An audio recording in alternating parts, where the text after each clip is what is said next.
long as we have faith in our cause, I'm Mike. an unconquerable willpower, I'm Dave. salvation will not be denied us. And this is Between the Lines.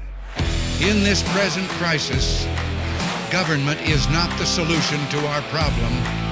Government is the problem.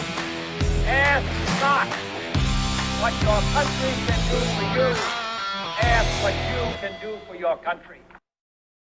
And we're back. Hey, America. Hello, YouTube and around the world.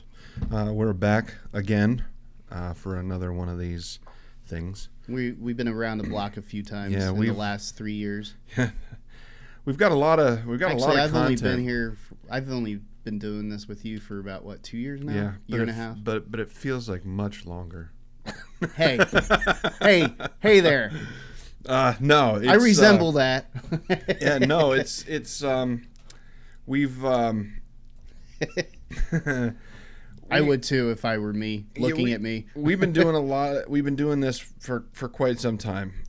For those that are fans of the show, started off with just me and Scott, and then turned into me, Scott, and Jesse, and then turned into me, Scott, and Dave, and then turned into just me and Dave. Yeah. So we've had quite the evolution here on Between the Lines. But for those of you that have been watching us for that long, we're happy to have you. I apologize. There's been some questionable content. Not gonna lie. We're learning as we're doing this, so it's there's been a learning curve along with it. So, but without further ado, today in this episode, there was a speech made. I'm sure that most of our listeners, all 5 of you, have seen this speech by now. But I really wanted to kind of take a deep dive into it and kind of break it down, because I feel like this is one of the best points that have been made for conservatism and just for common sense in general that I've seen in a long time. And it took a comedian to do it, which is we're going to try to move past that to begin with. This should be coming from... This speech itself should be coming from a politician. Yeah. This should be what he's talking about, and the common sense that he's using should be used by all politicians. And I don't think we're going to get there. But anyway, so this is for those of you that have seen it. It's the Oxford Union, and the speech is given by, I hope that I'm pronouncing this right. I'm sure I am, but it's Konstantin Kisir. If I'm pronouncing his last name wrong, I apologize. He's a Russian-born Brit, and he is making a speech on the motion this House rejects wokeness, or something along those lines. I have no context. Dave asked me at the beginning, before we started the podcast, I have no context as to why this speech is being given, or what the vote is about. He mentions a vote. I imagine from being somebody that's run meetings like this, I imagine that the vote is just on a motion, because every motion has to have a second and then a vote and so on and so forth. And a commotion. Yeah. So... especially if it's dude, some of the meetings I've been in, there's been commotion.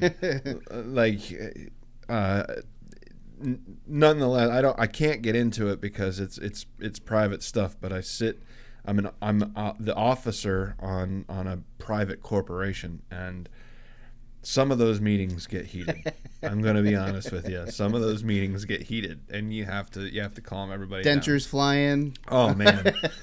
Oh man, people get mad about spending. We'll just put it that way. People get mad about spending. We'll put it that. I'm just the secretary. God forbid I was the treasurer. We'll put it that way. Anyway, that's nonetheless. You would be drinking more than you are now. Oh man. Oh, and that's maybe that's the problem, because we're drinking at these meetings too. Okay.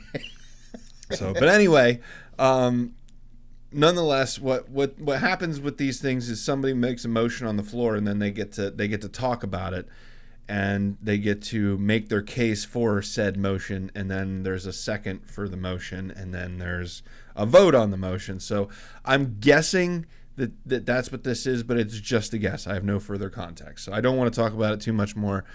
This is the speech at Oxford Union. I will be pausing and breaking this down. So if you're not into that and you want to see the full thing, then we'll put a link to the full video down in the description. You can go and you can watch it all the way through without the pausing and all that stuff. But we will be pausing this frequently and talking about what he's saying, because I feel like this is very significant, and the points that he makes are beyond the pale, above and beyond the best arguments that I've ever seen against the woke climate change catastrophe that we're going through right now. And Saint Greta of climate change, I think he calls her.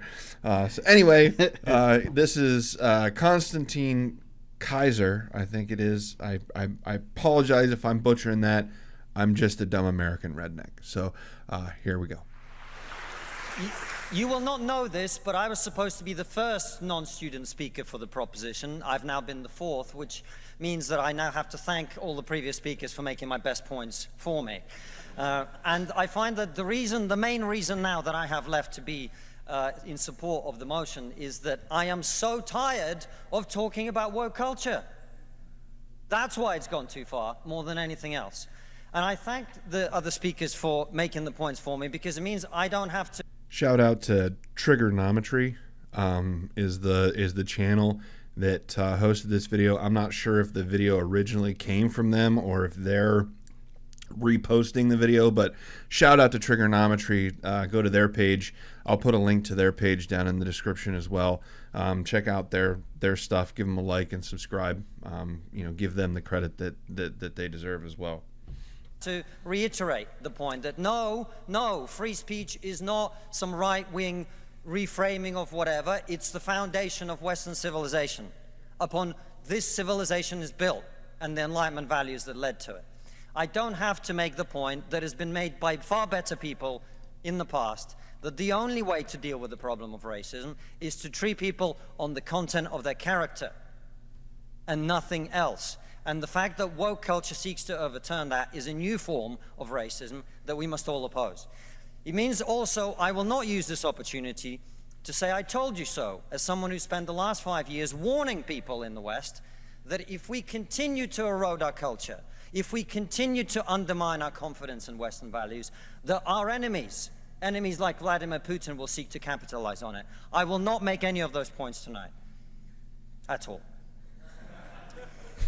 Instead, I'm not going to talk to those of you who already agree with me, which I imagine is most of you. I'm not going to talk to you because I imagine after everything you've heard tonight, you're going to vote for the proposition. I'm going to confess I will take your vote for granted. Tonight, I am the Labour Party and you are the Red Wall. Now, I want to talk to those of you who are woke and who are open to rational argument. A small minority, I accept. Because one of the tenets of wokeness is, of course, that your feelings matter more than the truth. But I believe in you. I believe there are those of you here who are woke, who are open to rational argument, so let me make one. We are told that your generation cares more than any other about one issue in particular, and that issue is climate change. We're told that many of you suffer from climate anxiety. You wish to save the planet. I'm just going to pause it there for a second. I will join you. I'm messing this up. That term itself, climate anxiety, that term in and of itself ticks me off. Just because, like, I think George Carlin once had a bit about climate change, about how everyone's trying to save the planet. The planet's going to be just fine. It was his point. And I understand what the fear is that humanity will eventually die out. But if we've learned anything from the past, is our time here on this planet is limited whether we intervene or not. Yeah. I think the statistic is 98%. 98% of every species that's ever lived is gone.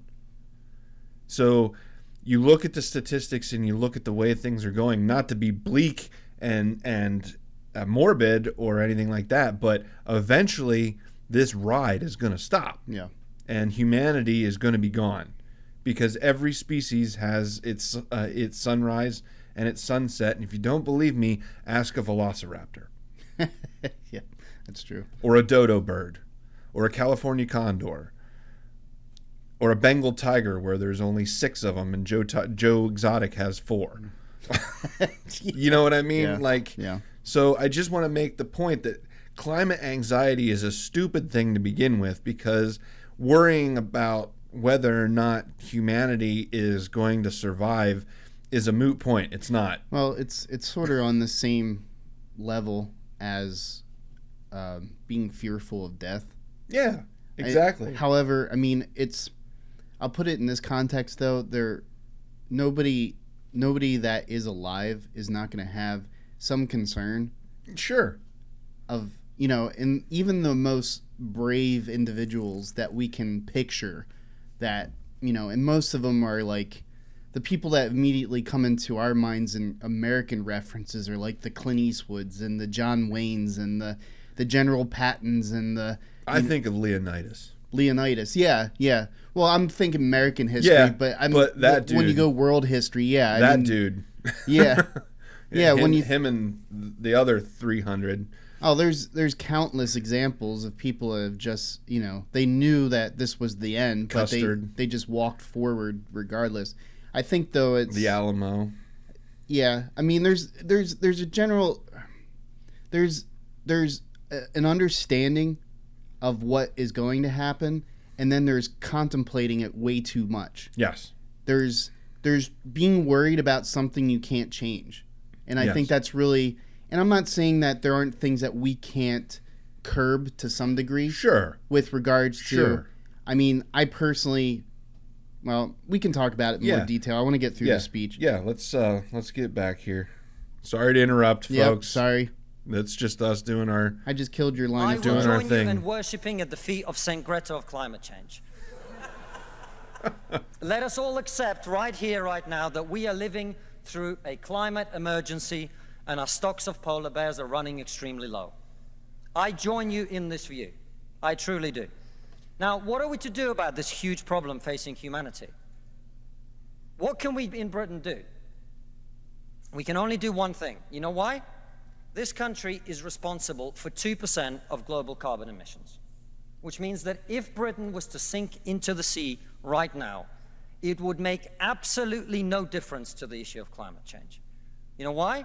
Because the future of the climate is going to be decided in Asia and in Latin America by poor people who couldn't give a shit about saving the planet. No, thank you. No, thank you. It's going to be decided by poor people what happened in there, Asia and Latin my America. pause button Don't care is about not saving working. the planet. What happened there is that somebody, when you're having a meeting like that, what they said was point of information.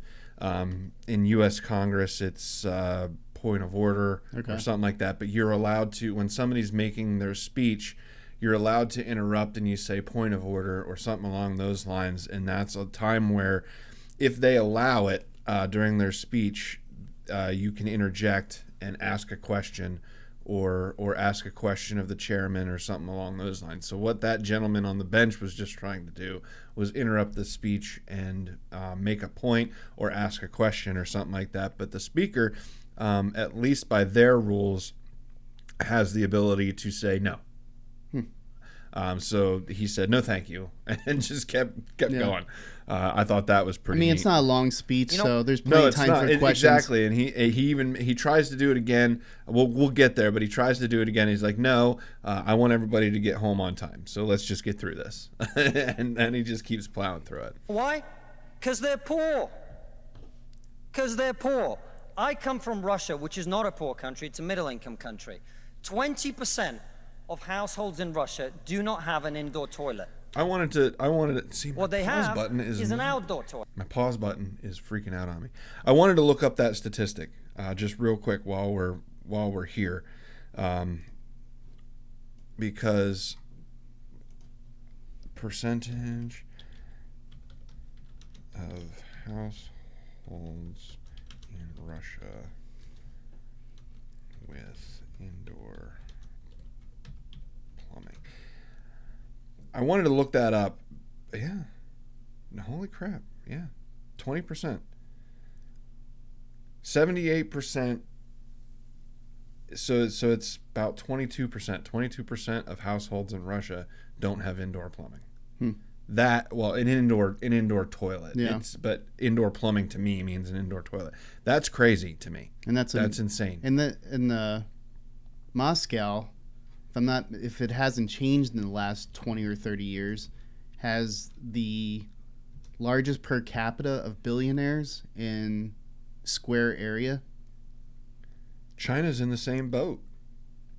China is at 24% of households in China don't have indoor plumbing. Yeah. Now, the percentage is the same, but there's 1 billion people or 2 billion people in China. So it's a population difference. So the number of people in China without indoor plumbing is much, much higher.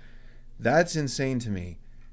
Just thinking about that, coming from a place of, what larger privilege can you have than not having to put on a jacket and coat and to go out to take a dump in the middle of the night. Anyway, back to this speech. And I don't mean one of those nice portaloos that we get here. I don't even mean a Glastonbury portaloo.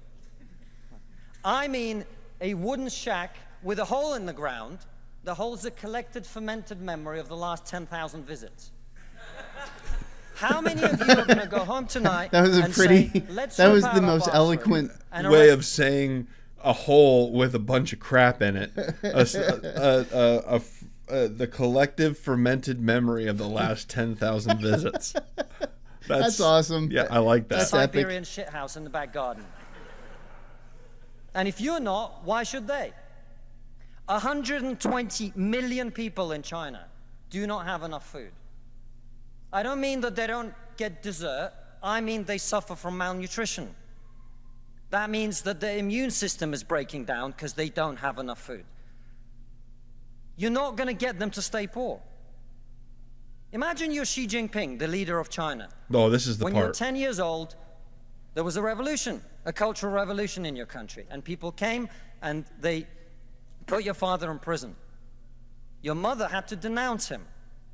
Your sister killed herself. And you, no longer enjoying the protection of your formerly powerful father, were sent to a village where you lived in a cave house. And here you are, decades later.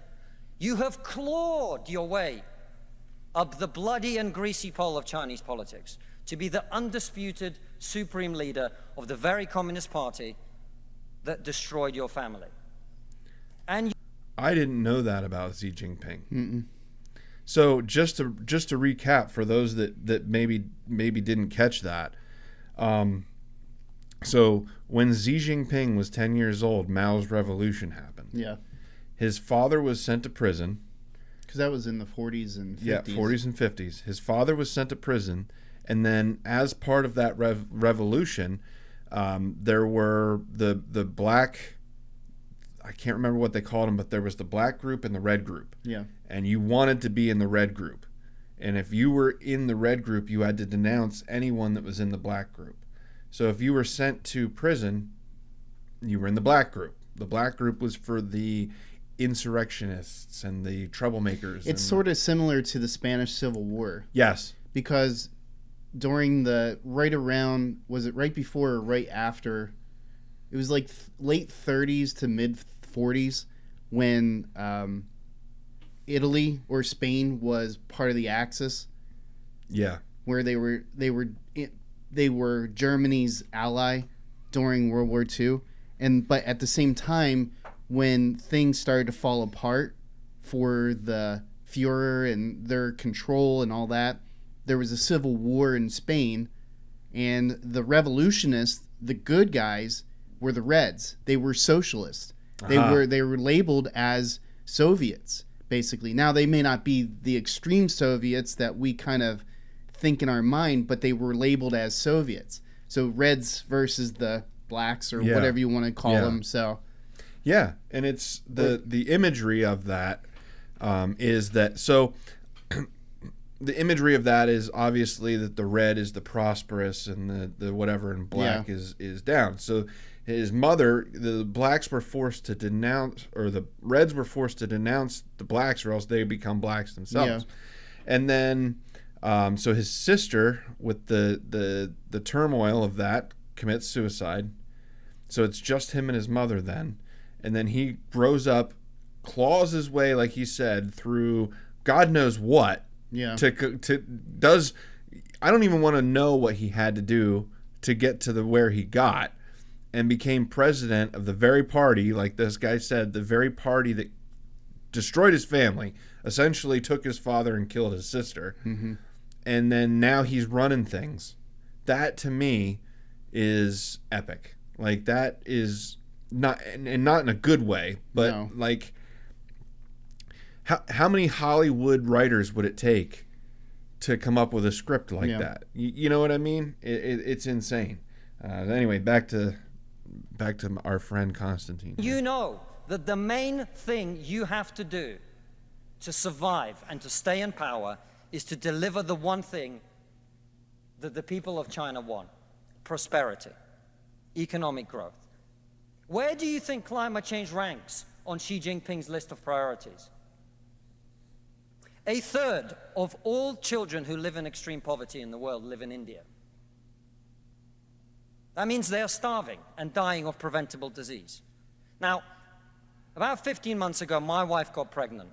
Not me, because we're old school.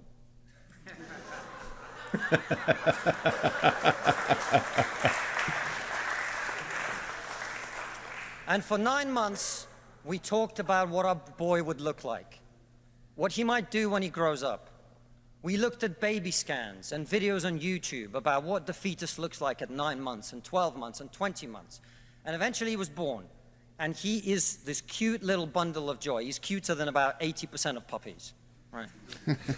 Now, if you said to me that I had a choice, either my son had a serious risk of starving or dying from a preventable disease in the next year, or I could press a button and he would live.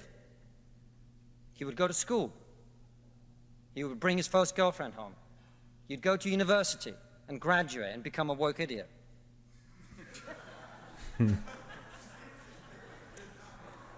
And then he'd get a job and get married and have children and become a man. But all I have to do is press this button. And for every day of my son's life, a giant plume of CO2 is going to get released into the atmosphere. Now, you're all very young, and most of you are not parents. Let me tell you something. There is not a parent in the world who would not smash that button so hard their hand bled. Amen.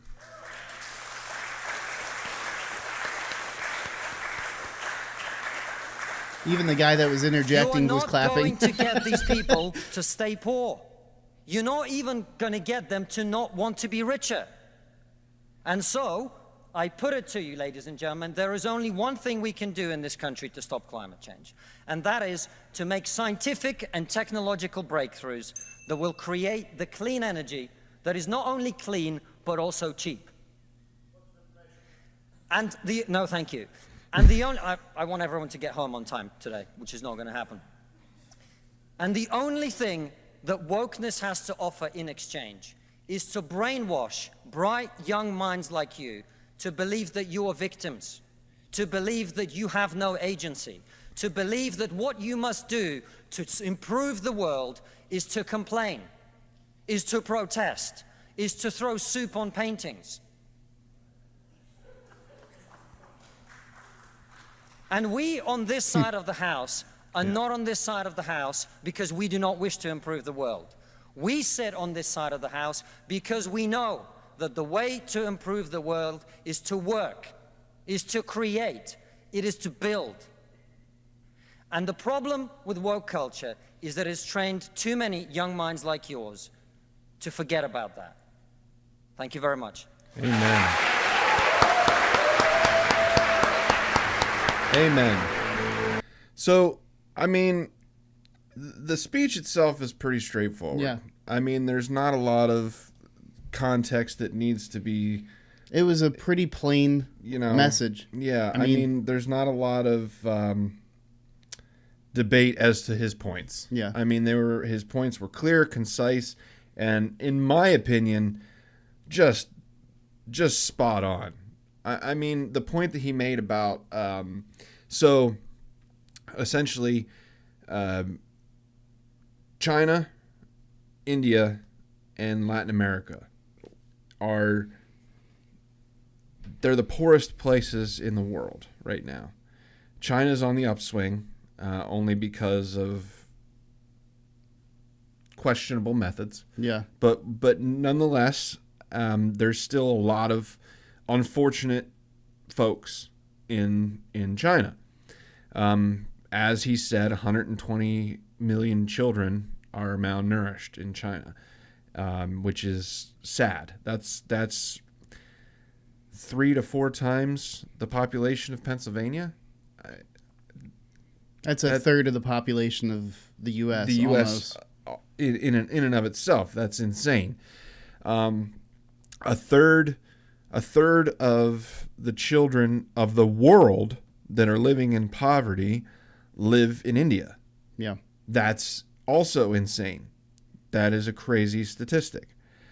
All that taken into consideration, the entire point that he's trying to make is you're not going to get these countries to not want to live the way that we live. Think about the way that you live in where you are, whether you're in the United States, whether you're in Great Britain, is when you're living in a Western country. Mexico is a middle income country. They're not poor like we think they are. Yeah. Mexico is a middle income country. They're not. Their cities are very advanced, very exactly not this whole third worldisms that we use are not. Nope. Accurate. They don't apply to Mexico, at least not anymore. Maybe at one point they did, not anymore. So the point that we're trying to make is you're not going to convince these countries, at least the point he's trying to make. You're not going to convince these countries not to try to strive for more. Yeah. You're not going to do it. So the only thing that you can do is, like he said, is innovate. Yeah.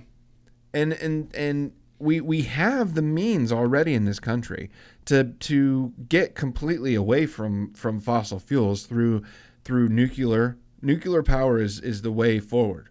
It really is. People are scared of it because of 3 Mile Island and Chernobyl, and it is scary, and rightfully so. And what happened in I can't remember the name of the plant, but in Japan with the earthquake. Yeah. Let's not build nuclear power plants on fault lines. Yeah.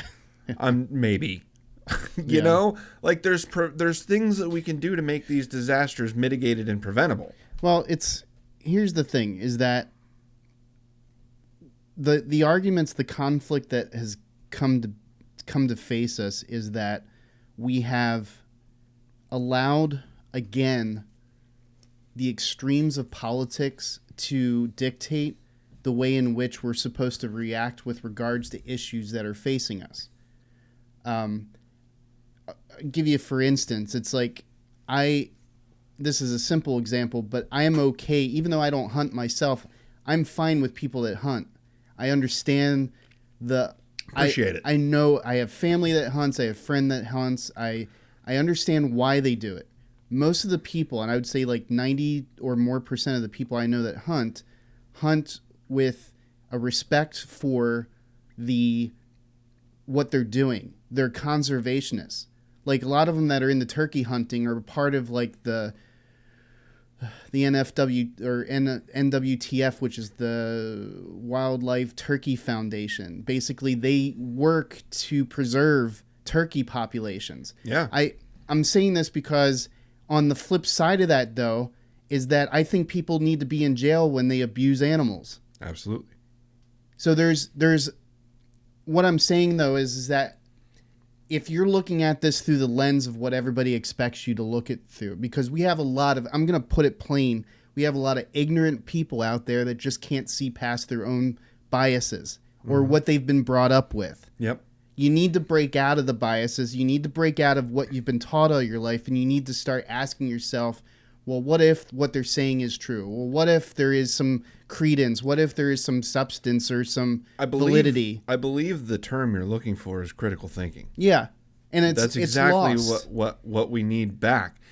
Kids are taught what to think, Yeah. not how to think. Exactly. And that goes from kindergarten to graduate school and doctorate school. That I'm not even pigeonholing this into public education. This goes all the way up the spectrum from preschool to your master's degree. Yeah. Is they don't teach you how to think, they teach you what to think. Well, that's a good point that you make with regards to, it's like there's different levels of critical thinking that you arrive at within the course of your life. So if, for instance, it's like when you get to 12th grade in high school, you've pretty much have arrived in that world, in that spectrum. So you understand the dynamics of that world. You understand the dynamics of 9th through 12th grade and everything below it. But once you hit college, it's like suddenly you're a babe in new water again, and suddenly what's presented to you is the opportunity to either just swallow everything as is, or to take it in increments and to question it at every bite. You know, it's like a person, this might be even a better example. It's like a person who never enjoys a meal that they eat. You know, a person that sits down and just shovels it in, and never appreciates, just for sustenance, appreciates what the person went through to make it. Mm-hmm. It's like, you might as well just go to McDonald's. Why spend $200, $300 and go to some nice restaurant and have somebody prepare just to some put top of the line ketchup on a fucking steak? Exactly. And you're a wine guy. Mm-hmm. It's the same thing. Yep. It doesn't matter how much the bottle of wine. It's the question of, it's like why do you appreciate it? How do you appreciate it? But it requires even simple things like drinking something or eating something require critical thinking to some degree. It's like you're going to appreciate it or not appreciate it. I just recently watched the Avatar movie with some... Here comes another Dave movie review. Critical thinking, ladies and gentlemen. I was with a group of people that were absolutely blown away and astounded by this movie. And they looked at me, and I was just sitting there looking at them in the lobby as they asked me. It's like I just sat through 3.5 hours and 15 minutes of no dialogue, the worst written piece of crap that I've sat through in the last 4 or 5 years. I said visually it was entertaining, but that's for a child. A child can sit there and enjoy the mobile spinning around the top of their crib, but somebody with critical thinking requires some dialogue the course, some sustenance. Context. So, you know, critical thinking, from the most simple to the most complex things, which is what we're dealing with here this morning with regards to a big issue, which is this wokeism that's suddenly just completely quashing the whole idea of critical thinking. Yep. It's no longer a question of, you know, is there something going on and how do we approach it? It's something's going on and this is how we approach it. That's exactly how they've changed this narrative. Yeah. So, well, there used to be, like, everything used to come down to a discourse. Yes. And when, okay, so let's take a really difficult real world example. World War II. America didn't want to get into World War II. We wanted nothing to do with it. And there was a very fierce, heated public debate between those that thought we should get into the war because it was the right thing to do, and there were people that thought, you know, it's not our problem, and they felt that was the right thing to do. The point was as a country, we didn't just come up to the podium. If World War II happened today, we would already be, there would have been no debate. Yeah. You know what I mean? And you can see that in what happened with Ukraine, because the same thing happened to Poland. Yeah. The same exact thing happened to Poland. And what did we do? Yeah. It wasn't until Japan blew the shit out of Hawaii. Sorry for my language, you too. But it wasn't until Pearl Harbor happened that we decided, maybe it could come to our shores. Yeah. So you can see the difference between then and now, where we took a more measured approach to everything. You can even look at Spanish flu back after World War I, and the way that we handled Spanish flu versus the way that we handled coronavirus. Yeah, and not to pull away too much from what you're saying, but with the way, if you look at historically how we dealt with pandemics then, lot more meaner than how we deal with them now. Yeah. Even, you know, I'm not going to sit here and say that the last 2 or 3 years with COVID were necessarily fun. No. They brought up a lot of questions of ethics. They brought up a lot of questions of rights. They brought up a lot of questions of power and power seizing and power hungry and who should be in power. Seizing and what, of opportunity. All that came to bear, you know, within the last 2 or 3 years. But at the same time, looking in the context of previous experience, things somewhat similar and even more, I would say, harsh. I mean, how many people died during the Spanish flu? How many people died during polio? I mean, 3 times as many as COVID. I mean, and there's more people on the planet. People now. suffered. I mean, people suffered. And we're talking about a time and age where, you know, Konstantin was talking about, you know, in modern times and economic powerhouses like Russia and China that still have a huge preponderance of their population that still don't have basic amenities. Back then, nobody did. And then that's what I mean. It's like the United States was in that spectrum. Back then, it was the polar opposite. Maybe 24% of the population had indoor plumbing. Exactly. Maybe, and I'm being liberal with that 24%. Think about that level of miserable. Yeah. And then compound it with Spanish flu. And a depression. Depression and all that other At nonsense. the same time. A depression, outdoor shitters, and a global pandemic all at the same time. Those fuckers were men. Yep. Even the women were men. Yeah, seriously. You want to talk about women's rights? They put themselves on the map. That's right. They put themselves on the map. The country women ran the country during World War II. World War II, if it wasn't for women, there would have been no World War II. Nope. We would have lost because God bless them women. They fueled the factories. They were the infrastructure. Yeah, and I'm going to bash a little bit of feminism while I'm here. Anyone that says that women can't do anything that a man can do obviously wasn't fucking paying attention during the last 50, exactly. 60, 70 years. And you know what's funny about that is that one picture, Ruby. Yeah. Remember Ruby? Yep. That became like the centerpiece of feminism. Now, I'm not going to...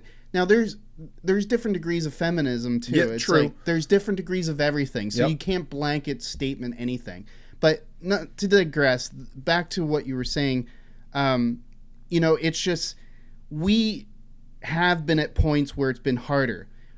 During that period of time, if anybody wanted to be woke or if anybody had an opportunity to employ that kind of mentality across a global spectrum, that was a time in which it should have been the most prevalent. Yep. Because if you compare, because what they're saying is that wokeism is a necessity. What they're stating is that being woke is a necessity in order to combat what is happening. So in order for us to survive as a human species, it's necessary to discount rights. It's necessary to discount personal individual rights and freedoms. It's necessary to become nihilistic almost, to the point where survival is only going to happen if we get rid of. And to what extent do we get rid of? Is it just the way that we conduct business, or do we start talking about getting rid of people and human life altogether to combat this projected extinction event that they're talking about? It's no coincidence that I chose to wear the shirt that I'm wearing today. I will quote the famous mathematician and KI-tician, Dr. Ian Malcolm, when I say, life finds a way. Yeah. And when it comes to climate change, we've been through some of the most harsh climate change events in world history. Yeah. Within the last 100,000 years of our existence, we survived a major ice age, a minor ice age, and an extreme cooling period on this planet. We as a species have already survived that. Am I saying that we shouldn't be striving for better? No. I really do believe that we do need to transition away from fossil fuels. I do believe that we do need to start investing in renewable energy. I 100% agree with that. What I don't think we need to do is panic and start cutting ties to coal plants and natural gas plants and things like that just to replace them with things that can't possibly replace them, at least not in their current form. It's basically the understanding of cutting one's nose to spite one's face. Exactly. And in their current forms, wind and solar cannot compete with fossil fuels and nuclear. Yeah. They cannot. It's a fact. Yeah.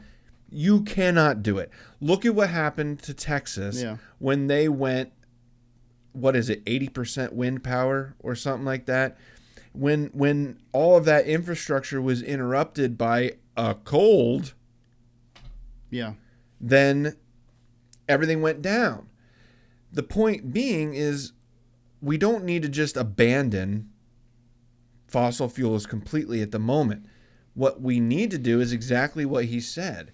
We need people that are way smarter than me to figure out a way to make coal-powered plants cleaner. Yeah. And natural gas power plants cleaner. Right now, natural gas is, at the moment, as I sit here, natural gas is the most efficient and the cleanest energy that we have available to us, aside from nuclear, without the risk of catastrophic failure. If a natural gas power plant has a problem, they just shut it down and they cap the well. If a nuclear power plant goes bad, you've got radiation and all that stuff.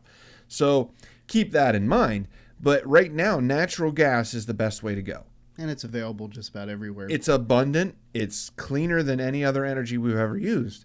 So what we should be doing is investing in natural gas in the meantime while we're developing technology for the future. Yeah. That's how innovation works. Just looking at his... Let me back up for a second. Interesting thing that you pointed out was that it's a comedian that did this. But it's also a comedian that's running the Ukraine. True. I mean, yeah, you just blindsided me with that, but you're absolutely right. So, and it was a reality show host that ran the United States for 4 years. Yep, and it was a TV actor that was a president in the 80s. Reagan, yeah. The point is sometimes what's the old thing? Tragedy is comedy, and comedy is tragedy, and one of those things. I think the interesting thing that we've come to, even in this society, even at the extent that the society has arrived at within the last couple of years, to where it's become almost xenophobic towards any kind of comic or any kind of playful jabbing at anything that we would consider sacred or whatever the case be. You can't joke about that. Exactly. Yes, you can. But even in spite of that, we've still carved out the society by and large, at least Western culture by and large, has still carved out a niche for comedians to be able to speak their minds.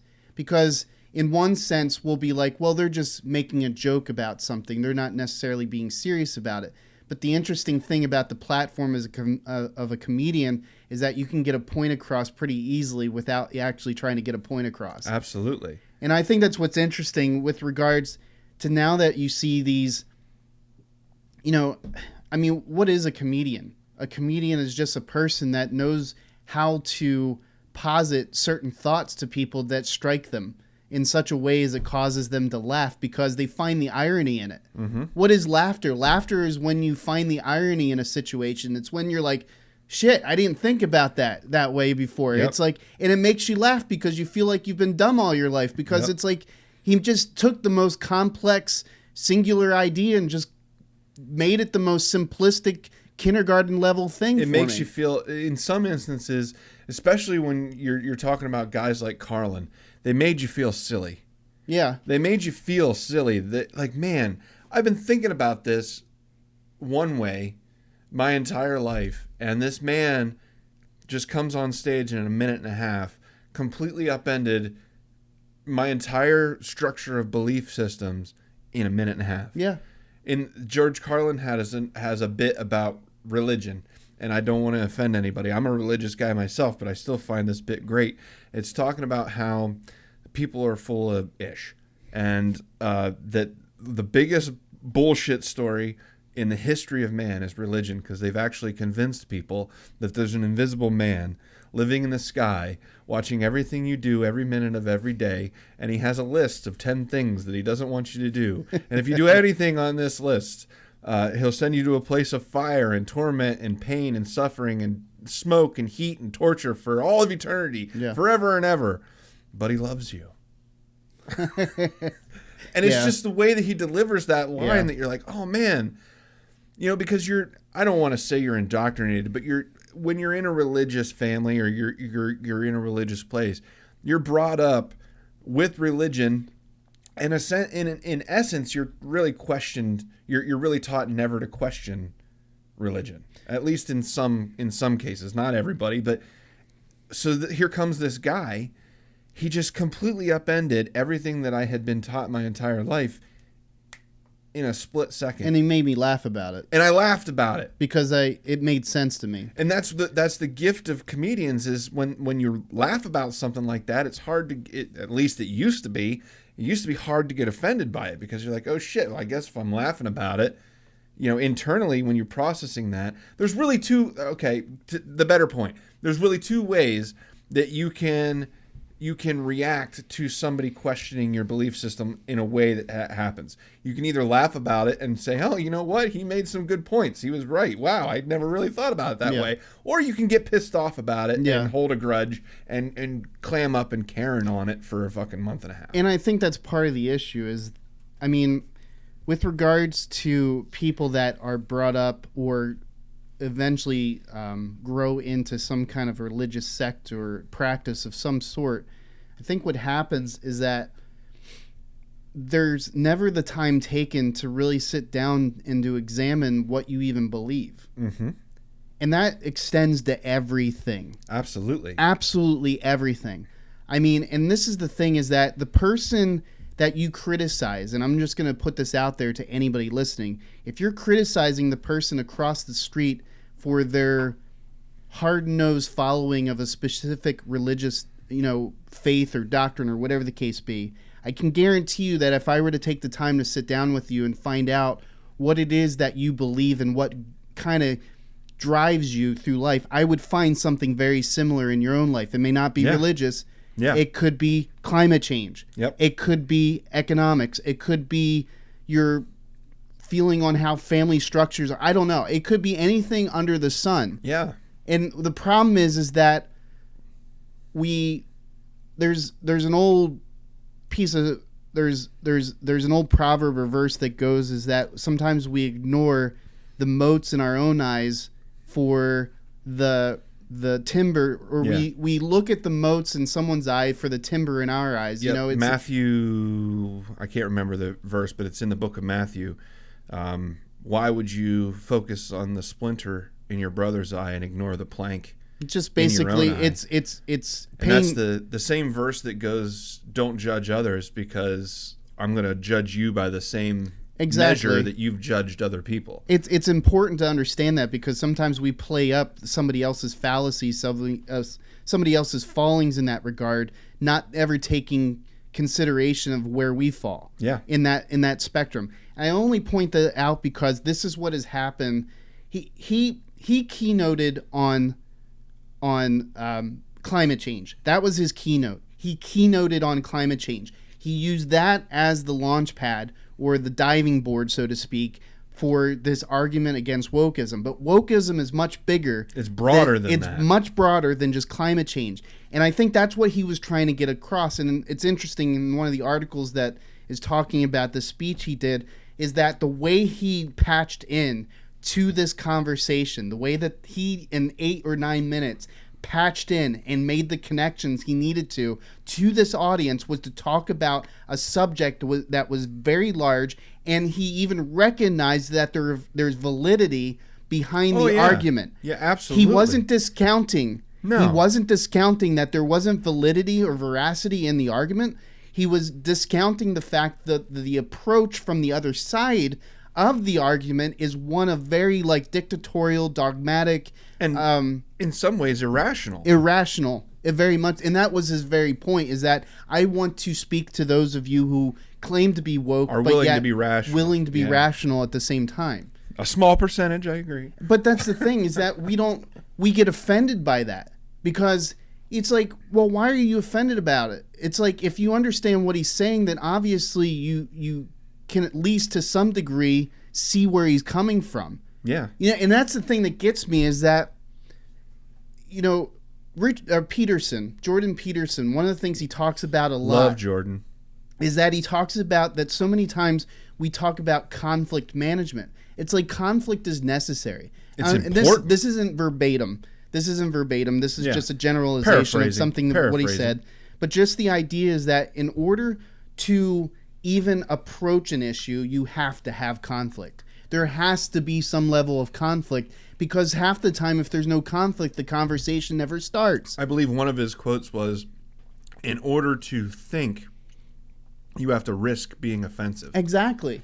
And that's profound. It is. Because it's true. You can't just, if you're tiptoeing around somebody else's feelings, I'm going to use something that's popular in the current sphere, but it's also idiotically ridiculous, and that's the flat earth movement. You can't get across to a flat earther by calling them stupid and telling them that their idea is not worth looking. You have to approach it with facts and reason, even though most of the time that doesn't work. But the point is there's certain things that are, at least we take for granted, that are so ridiculous that we feel like we should have just moved past it. Yeah. And I don't think climate change is one of those things. Everybody that I know, I mean, because you can anecdotally, you can see it. This is the warmest winter I can remember in my entire lifetime. I can never remember a time where it's been this warm, this long, and no snowstorms, anything like that. My point being, you can feel it, you can taste it, it's tactile. You can tell that climate change is happening. There may be some disagreement as to how we got here. I believe that there is influence by human beings, and we are contributing to climate change. I disagree on the amount or the level that we're contributing to climate change. But I also agree that if we can, just like anything, I'm gonna go back to your point. I'm a hunter. If there's something that I can do as a hunter to continue hunting and enjoying what I do, but at the same time conserve nature and make sure that my kid and my grandkids and my grandkids get to enjoy the same hunting experience that I did, I'm going to do those things. To that same point, and by that same logic, I want my son to be able to enjoy the planet that I grew up in and do the things that I did. Also, to that point, I want my son to have the opportunities that I had and live in the comfort that we've built for ourselves in this civilization, in this country. So the point that that Mr. Kisir made in the point was, you're not going to get these poor countries to not want to be richer, because that's just human nature. We want things to be better for the next generation and the generation after that. That being said, in order to do that, we can't just pull the rug out from underneath an entire generation. It's not us. with these climate change woke regulations that we're putting in place, they're banning gas stoves. Yeah. They're banning propane stoves. You ask any cook in the world whether they would want to cook on a flame or whether they would want to cook on an electric range, 99.999% of them are going to tell you they want a gas range. Yeah. And the 0.000001 are fucking kidding themselves, because you cannot cook the same on an electric range that you can on a gas stove. And beyond that, it's my fucking choice what I put in my house.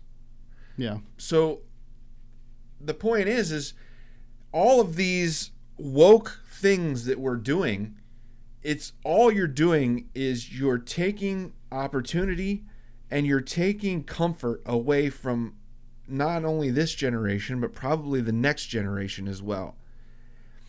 Eventually, we'll get back to a point of normalcy. I agree. But I think it's bullshit that this generation that's coming out right now is the first generation in American history that's going to be worse off than the generation before. Yeah. One of the things that Konstantin pointed out that was a critical linchpin argument was towards the end of it when he was talking about his child. One of the things that he pointed out was that there is not a parent on this earth that, if presented with a button that you can press or not press, that either A, supplies that child with every single thing that they need, and then every time you hit that button, it releases, just directly into the atmosphere some certain level of CO2.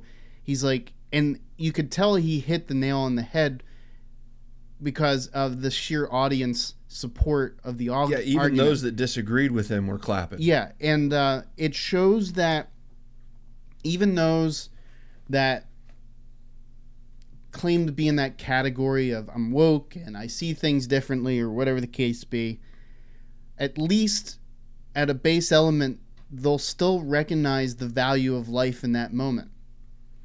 Because that's key.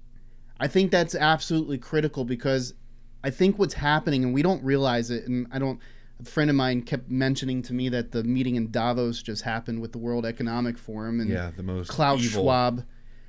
Klaus Schwab. I don't, not for conspiracy. They are going to tell you how to live. Yeah, and we heard these crazy stories coming out of the World Economic Forum and Klaus Schwab and some of these other think tanks about how you can survive on bugs and all these crazy things that are coming out. I ain't eating bugs. And I don't have anything against eating bugs, because there's places in the world that do that as a thing.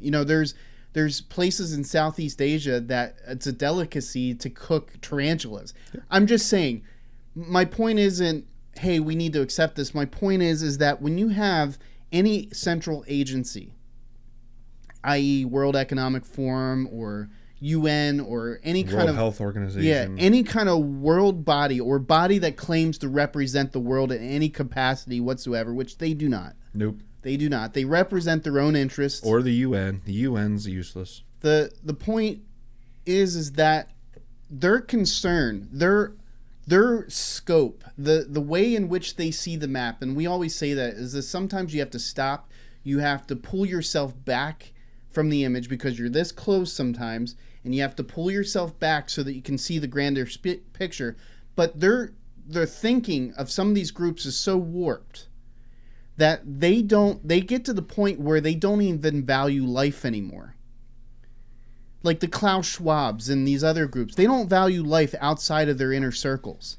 Yeah. And that's what it becomes. If you were really to give these people a truth serum and ask them, what's your thought on human population and the fact that we've now broken 9 billion people? Is it 8 or 9 right now? I think we're over 8. I think we broke 8. So we're getting, it's just growing and growing and growing. So what would their astute look at the world population crisis? And that's the thing, is that whenever you have a think tank that posits human life in the context of crisis, as human life being a crisis, not what's preventing human life, but that human life itself is a crisis. Yeah. When you hear that in any context, your red flags should go up and you should be immediately asking yourself, who are these sons of bitches? Yeah.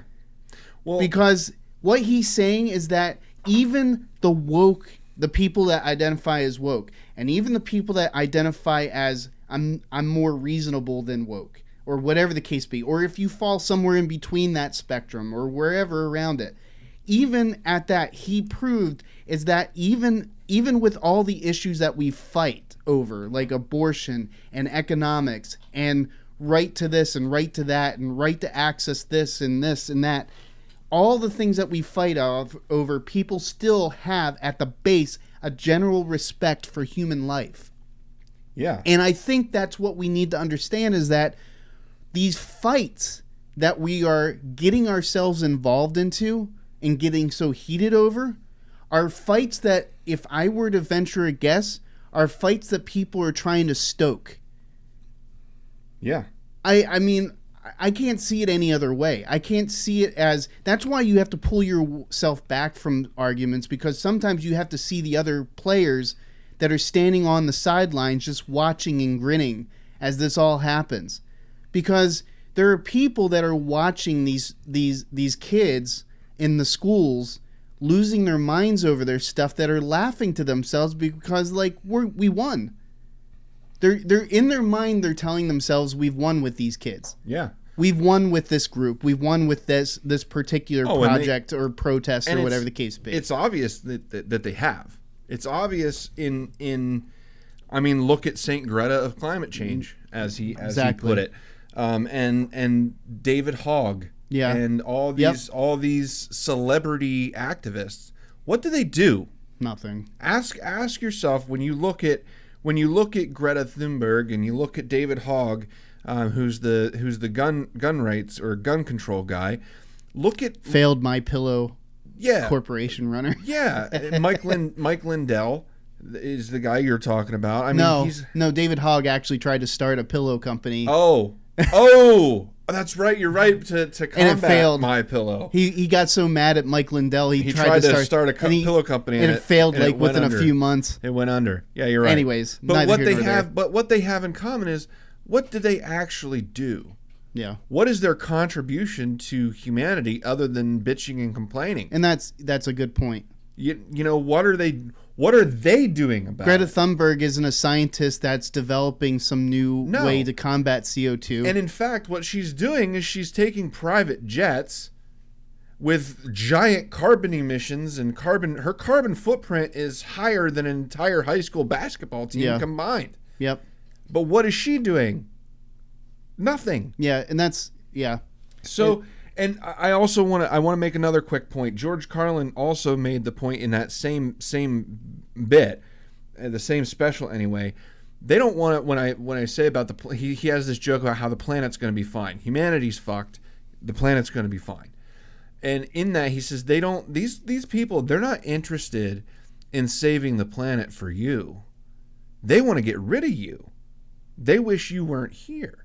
They want a cleaner place for themselves. Yeah. They want clean water for them. They want clean air for them. They want everything left over so that they can have it, and they don't give a shit who they have to crush to get there. There's also statistics that are showing that, yes, we have 8 billion people, but this climate change is actually, yes, we are with the climate change, it is wiping out some farmland, but what it's also doing is it's opening up other farmland. With the higher temperatures, we've grown more crops in the last 100 years than probably in the 500 years preceding that. Yeah, because we're reclamating areas, like whole pieces of desert are being reclamated. All of Nebraska is corn. Yeah, quite literally. So all I'm saying is we've produced more in the last 100 years as the climate has gotten warmer than was produced and packaged and purchased than in the entire 500 years preceding it. Yeah, and then what's interesting is that, you know, if you want to look at like a microcosmic type of look at an example, New York City, from in the 60s and 70s. They have images of New York City's skyline like 40, 50 years ago, back when it was a mess. Like you know as well as I do, there was a period in time in New York City's history. There were the trash riots. It was an absolute freaking free for all. Like it was Kurt Russell Escape from New York. Yep. Anarchy, quite literally. But if you look at the pollution levels, just visibly speaking, you can see the difference between then and now. Like it's like 1,000 times different. And even in LA too. Yeah, and I mean LA's bad, but I bring that up because I remember watching 2020 specials back in the 90s when I used to watch 2020 back in the day. A lot of people did. It was credible.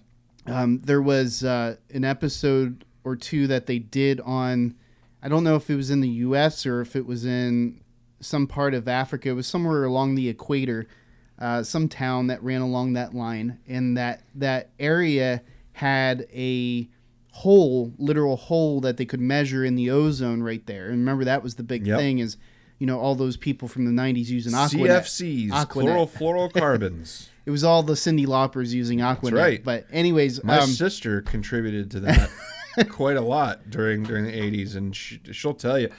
Just as an anecdote, she got an entire case of Aquanet for Christmas one year. She used so much of it that my mom went and talked to the manager at the local supermarket and got a whole case of Aquanet ordered for her. Good Lord. So my sister, there's probably a small hole in the ozone layer above 2nd Street in Hughesville, Pennsylvania, that is directly contributed to my sister. Love you. But you didn't do your part. Well, I mean, and why I put that in perspective is that they have factories now throughout the world. I don't know how many there are that actually now release ozone chemical back into the atmosphere, which actually strengthens the layer. And they can prove this, that it has contributed to that ozone layer being re-strengthened in those areas. So you don't have those UV rays hitting people like they used to before. And that's another question that I have is I remember back in the 90s and the early 2000s that they were developing carbon capture machines. Yeah. Where that would actually that's what they are. Capture the carbon out of the air, and it would release ozone. That's exactly what I'm talking about. And there's where's that? Why aren't we building 2 or 3 of those on every continent? And there's been talking about that. It's like, these are things that are showing actual fruit, like they're actually showing progress, and yet it all stems back to is that this is not an argument about climate anymore. Yeah. This stops being an argument about climate because I don't see too many people fighting back and forth in the streets over climate. I don't walk down my street and see neighbors duking it out because one, feels that they can use more Aquanet or their air conditioner more than the other person. I don't see those arguments happening. I mean, if you get into a conversation, people will be like, yeah, no, and I agree or I disagree or whatever the case be. But by and large, people will recognize that things feel different. Yep. Things like felt I said different. At the beginning, anecdotally, you can tell. Yeah, and it's just, but at the same time, it's not that we don't see that there's stuff changing. It's the fact that they're taking something that we are doing something about, but yet they're still pressing the issue on such an extent or to such an extent that it would make one feel as if we've completely been blindsided to the point to where we're ignorant of it entirely. But now what you have is it's like in church circles. Sometimes you'll have these really strict churches, sects or whatever you want to call them, where you'll have people that are, for lack of a better way of putting it, they're progressing, I guess you would say. But yet you'll have that one specific group of people that never see any progress in their eyes. Yeah, yeah. And I'm not saying they progress. I'm not saying how they do. I'm saying that, it's just like always looking at there was a statement made to me a long time ago when I worked in a couple of schools. The teacher said to me is that sometimes teachers don't spend enough time catching the good. They spend all their time catching the bad.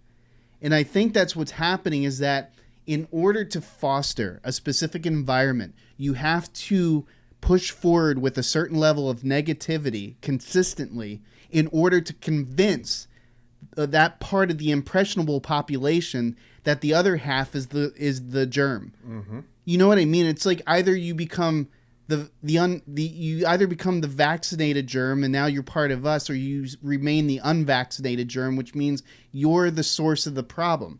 And I'm not saying this in regards to COVID. I'm saying this in regard to the larger argument, is that climate change, abortion, gun rights, individual rights, freedom of speech, press, right to economics, right to access, all this other kind of stuff that we argue on a day-to-day basis, these discussions become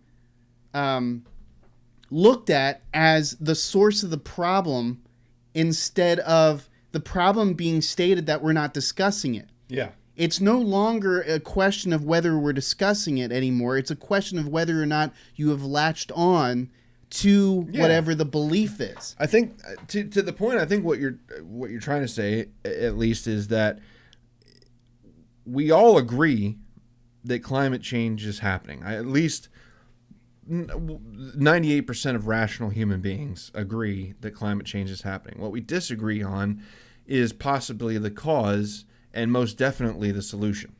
Yeah. Yeah. What we need to do is, we don't have to agree on the solution, but what we need to do is we need to hear each other out. And there needs to be a back and forth as to what we can do and how we're going to get there, but limiting okay, let me put it this way. We are the most powerful economy on the planet right now. To sabotage that would sabotage the very industry that would innovate the solution to the problem. Yeah. The problem right now is that the solution to this problem has no economic value. So those carbon capture factories that we were talking about, there's no profit coming from that. Yeah. They're not going to make money. There's no tangible product that can be sold. So as greedy as it sounds, human beings aren't going to invest in something they're not going to get anything back from, even if the return on investment is further opportunity to invest, meaning the return from that would be the further existence of our species and our economy. But you're not going to get people to invest billions of dollars into a technology that has no return. Exactly.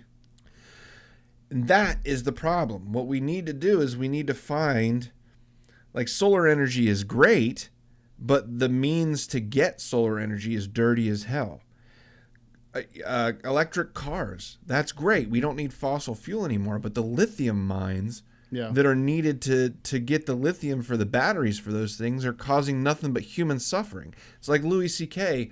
has a joke about slavery and how slavery is bad, but in the of course but maybe thing he does, where he says, of course slavery is bad, but maybe every major human achievement was achieved by slavery and human suffering, and that's as evident today as it was. We laugh about it, but he makes the point. The kids making the iPhones in China, they have to have nets on the side of the building because people are just throwing them off the building because of how miserable it is there. And the people working these lithium mines, it's not middle income people from Pittsburgh, that are in these lithium mines. It's poor people in Latin America, India, and China. It's broke folk that are risking their lives and giving their lives. The life expectancy of a lithium miner is nowhere near the life expectancy of in the United States of the average worker. Anthracite coal miners and exactly. So all you're doing is you're outsourcing the misery. Is all you're doing. You're taking a problem that is solvable by other means, and you're pushing the misery on other people so that we can feel good about ourselves, so that we can have our electric cars and our solar panels and our wind machines, but we're not paying attention to the giant hole in the face of the earth that's now going to be there forever because we need the lithium that's underneath the ground. Yeah. So you're just trading. You're borrowing from Peter to pay Paul is all you're doing. Exactly. So these aren't solutions long term. They're band-aids. Yeah. And we need to come to solutions. So I mean, I'm not a scientist, and I'm no expert, and I don't claim to be, but the road that we're driving down and the path that we're on is not going to lead to our salvation the way that we think it is. And we need to band together. And start looking to our scientists and holding them to account for, yes, these solar panels, that's great, but there needs to be something better than that, because the ingredients that are needed to make these solar panels are worse than the coal plants and natural gas plants by and large. And the same thing could be said for the lithium batteries for the electric cars. Even once they're dead, we have no way of recycling them. So they're just here forever. Isn't that the argument against plastic? Yeah. So... Yeah, every innovation comes with its own side of problems, I guess you would say. Yeah. And I think sometimes we don't... We treat everything as... We're too on the level of everything being a honeymoon. Mm-hmm. We're in a honeymoon phase for way too long with the things that we do, and it's just like with oil. Oil has been kind of the go-to since about the 20s, 30s, 40s, and then I think when was OPEC around, like the 50s and 60s, OPEC came around, and then it's just that nobody, when somebody finds a good thing, sometimes they don't want to let go when it's good for them. Yeah. I think that's the problem, is that we have a tendency of not to recognize that good things sometimes are not good for everybody. So we have to look at it from a grander picture. It's like I think that Hyundai or Toyota just came out with the first hydrogen fuel cell vehicle that went to market. I mean, that to me, and then there were supposed articles of Elon, downing the technology by itself. I don't know if that's true or not. How articles are, they take pokes, but Elon is no god among men. He's not infallible, and I would question anything that he says the same that I would anyone else. I mean, exactly. He's still got to protect his bottom line. Exactly. You know what I mean? So you got to be skeptical of the owner of an electric car company bashing other technologies that directly competes with his bottom line. Yeah, it's business. When you're talking about business is the activity of making sure that yours survives. Yeah. Essentially. I mean, it's not human survival, it's business survival. Yep. And it's making sure that you're at the top. And sometimes the only way to make sure that you're at the top is if you eat all the smaller fish. That's right. And that's what they do. And even though that smaller fish might be the way out, or might be the next thing, or might be the solution, so to speak, just like with, and I'll give a for instance, not to drag this out, but with the medical field, I have serious doubts about the course of actions that doctors recommend for people that are cancer patients.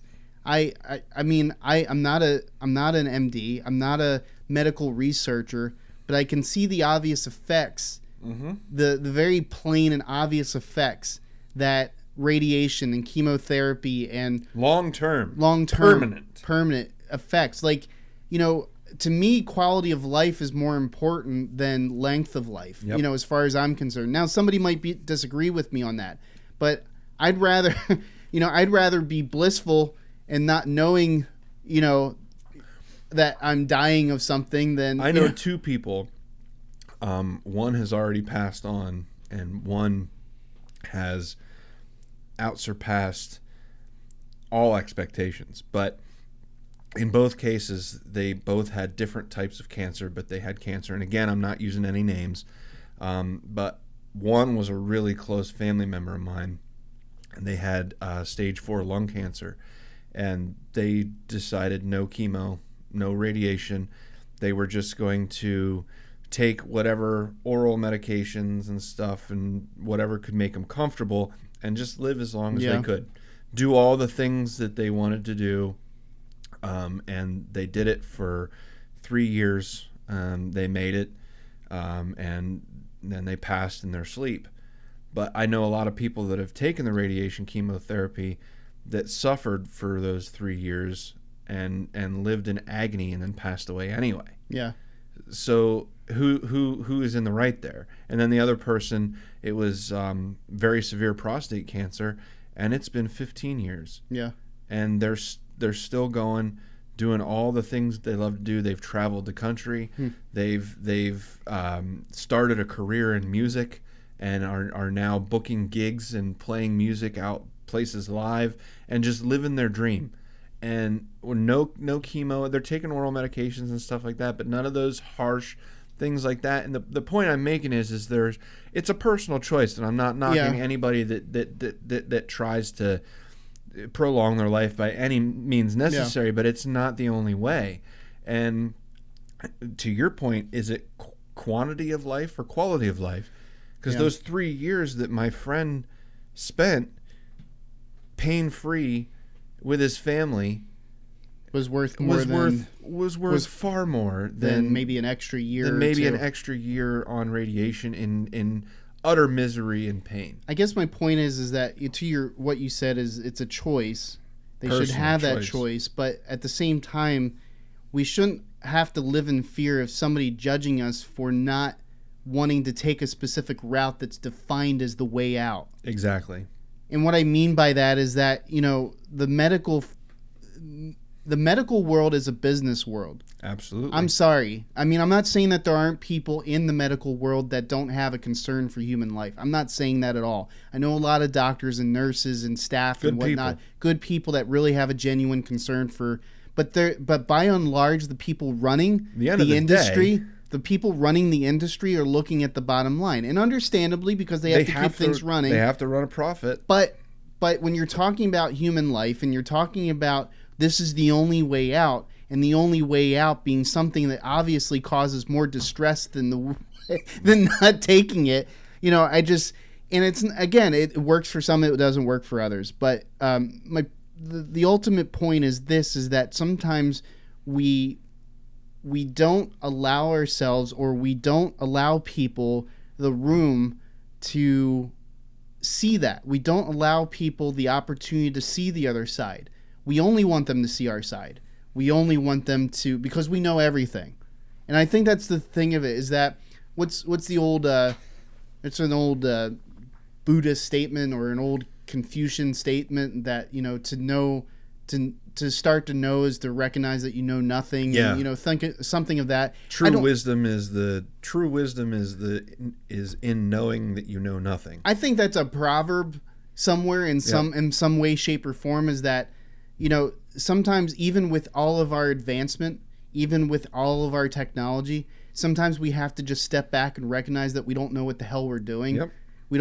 We have to recognize that our choice may have been fine for us, but the dynamics of that person's life may not intertwine properly with your suggestions. Yeah. We have to recognize that. And I think that's, again, going back to Konstantin, is he's just positing it that this, again, it's like, we're not saying that there isn't cancer out there called climate change. Yep. So we'll compare the two, cancer and climate change. Climate change is the cancer of the world, and cancer is the cancer of the individual. Yep. If we recognize it in that standpoint, we have to recognize that there is a world of medical people, the woke climate, that are pushing it. And I'm not saying, now here's the thing, again, I understand that in the world of science, in the world of There are scientists out there that know what they're talking about, that are looking at these things critically, that aren't trying to shove it down people's throats, but are trying to tell people, it's like, listen, we've studied this and we're trying to show you that there are instances where this can be identified. But then you have the other shtick where you have those that are on their soapbox telling you that, this is the only way, that it's this extreme. If you have any opinion aside from it, and that's the thing, it's squashing critical thinking. It all comes back down to our original statement at the beginning of this podcast, is that it's an attempt to squash the ability of the individual to choose, to step back, to look at it in the grander perspective, to absorb as much as they can and make a choice based off of that. It's all about individual rights. At the end of the day, everything that Konstantin said in that 9 minutes that he had was all about individual choice. Whether or not he was intending to or not, I don't know, but that's what he was talking about. Because Absolutely. his thing, again, about children, it's a parent's choice that they will do everything, their damnedest, to make sure that that child has everything that they do in their life, irrespective of what kind of challenges it will pose to the rest of the world. They will tear down Mount Everest. Let's say this. Yeah. Mount Everest may have some climate impact. If Mount Everest didn't exist, what kind of climate impact would it have? Yeah. But I can tell you that based off of what he's saying that a parent driven that hard would tear down Mount Everest in order to make sure that their child is able to live their life. Yeah. And that's the whole point, is that you have to step back, you have to present the facts, but you have to still allow people to make the choice that they make, irrespective of what the consequences are. Yeah, and something that should be remembered is when, not for nothing, but when Greta Thunberg made her famous speech, she was 12, 13 years old, something along those lines, and now she's a millionaire. Yeah. Why? Yeah. That doesn't raise a question in anybody's mind as to why she has so much money for doing nothing but being an activist. That should raise some red flags. Beyond that, to your point, as a closing point, as a parent myself, I would gladly give my life and any other to make sure that my kid survives. Yeah. I don't care what life it is.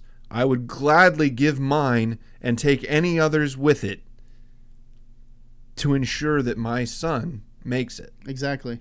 And there's nothing that would stand in my way to give him that opportunity. And we can't keep coming up with these cookie cutter solutions to complex problems. Yeah. And China, we've said it a billion times before, and we'll say it again, China's not going to change their policy. India's not going to change their policy. And those two countries right there are 50% or better, I'm guessing, but 50% or better of carbon emissions are coming from those two countries alone. And like Konstantin said, the UK is 2%. So whatever the UK does, they could sink into the ocean. Yeah. Yeah. And it would make no change. Yep. The United States has made incredible strides in combating our emissions and our impact on the planet. So why should we tank our economy and tank ourselves after we've done more than any other civilization in the history of the planet in the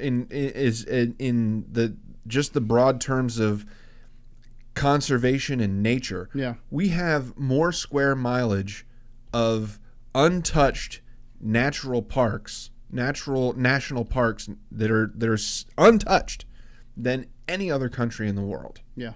And we will not touch that land on purpose.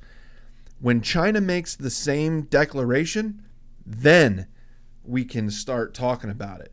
But China has no national parks like that. No. Maybe the Great Wall they protect. But every inch of Chinese land is open for economic development. So, that being said, we need to sit down we need to talk, and we need to come to a solution that doesn't trade tit for tat another person suffering for another person's prosperity. Yeah. That should never be the case. So come up with a solution, but it should be scientists and engineers and people along those calibers that should be giving us the ideas, not children and politicians and activists. There should be a human collective effort to do this, and it shouldn't be by country, and it shouldn't be politicians doing this.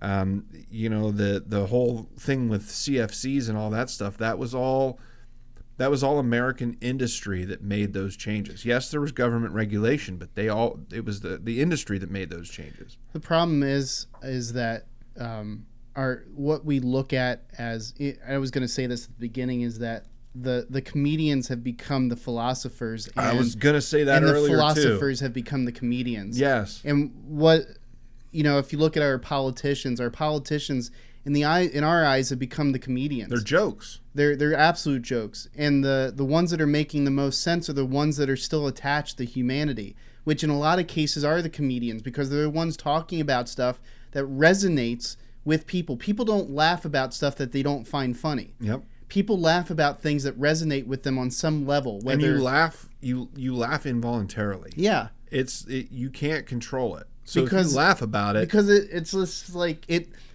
you laugh about things that make sense. You laugh about things that just kind of strike you as having never seen them in that light before. That's what laughter is. Laughter is an expression of something that you're just like, damn, that's right. Because it strikes you in the moment and it catches you off guard. But I think the problem too is that Hollywood and our celebrities are all over the place. So, it absolutely pisses me off when somebody calls themselves an influencer.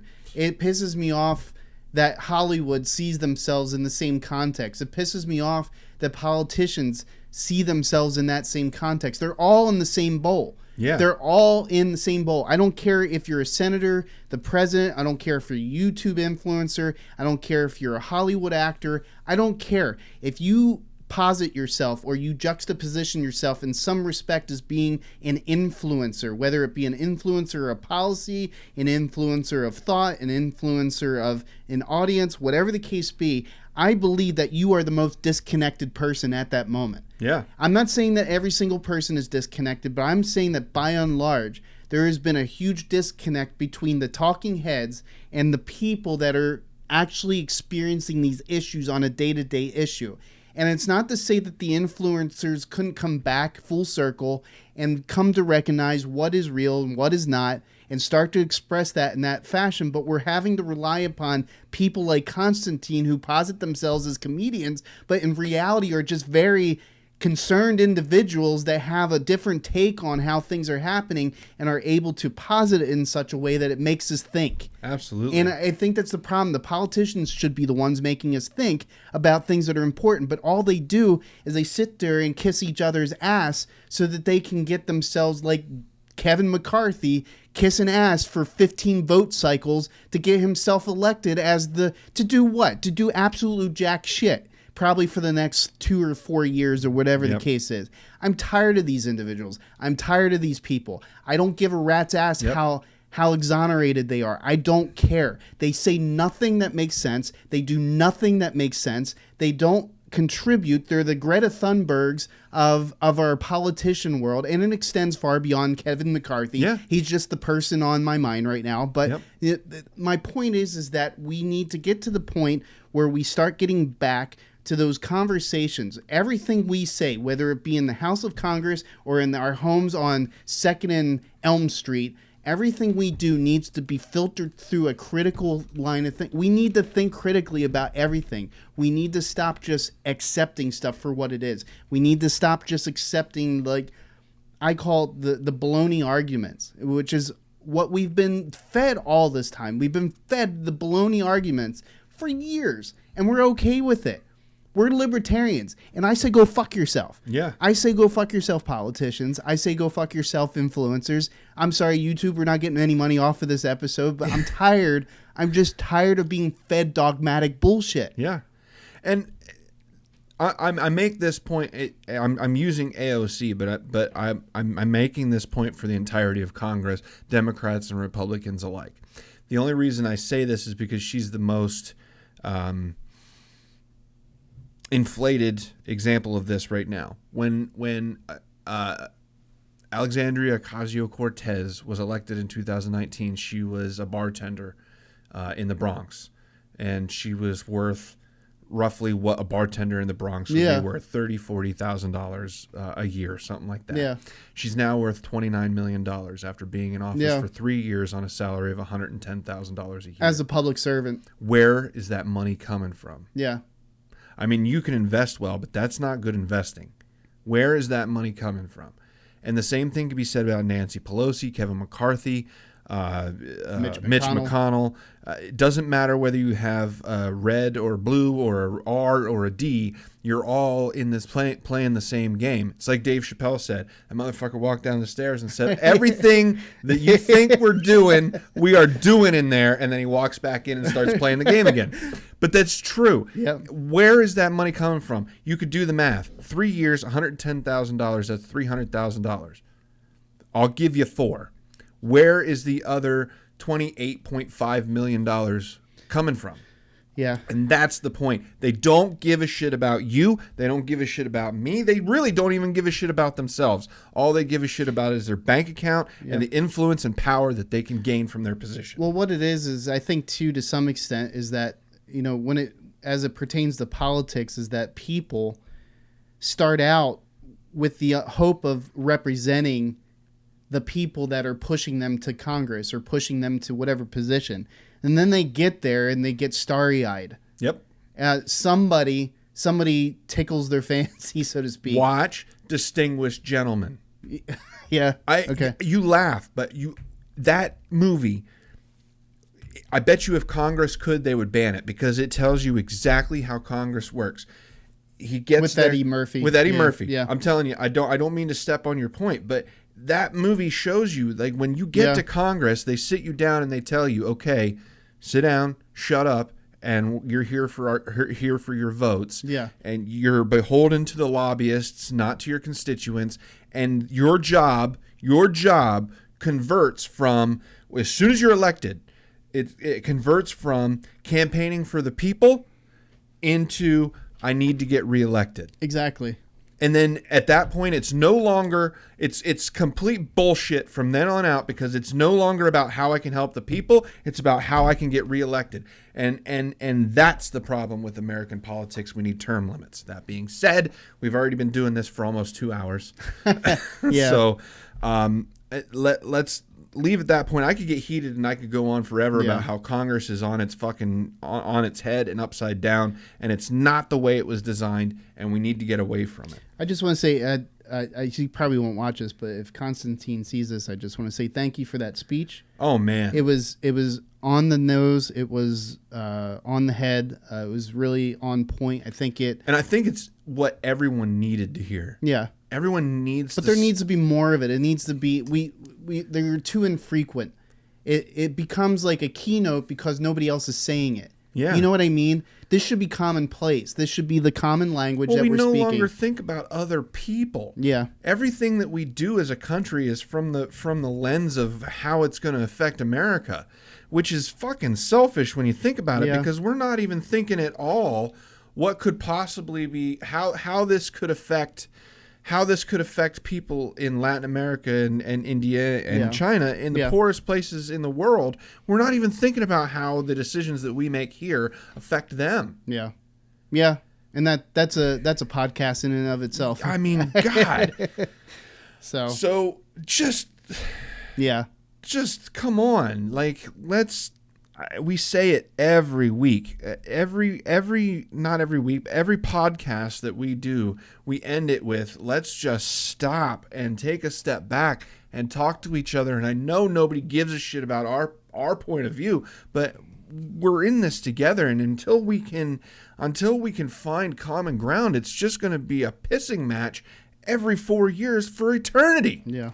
Well, at least in the U.S. So, I mean, Yeah. until next time, Yep. take care of yourselves and each other.